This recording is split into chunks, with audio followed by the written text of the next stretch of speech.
నమస్తే. శ్రీ పరంజ్యోతి కల్కి అద్భుతం.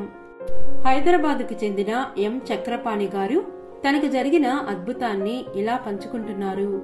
భగవద్ధర్మంలోకి రాకముందు నా జీవితంలో ఎన్నో కష్టాలను ఎదుర్కొన్నాను.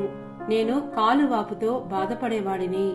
1999లో మా పాల అబ్బాయి ద్వారా భగవద్ధర్మం గురించి తెలుసుకున్నాను.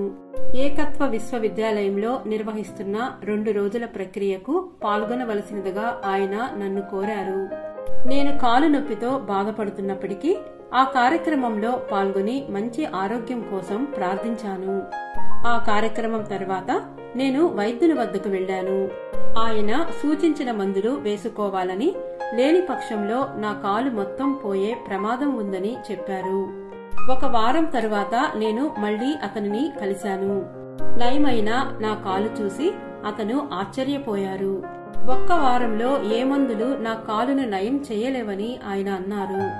శ్రీ పరంజ్యోతి కల్కి అనుగ్రహం వల్లనే ఇది జరిగిందని నేను సంపూర్ణంగా విశ్వసిస్తున్నాను.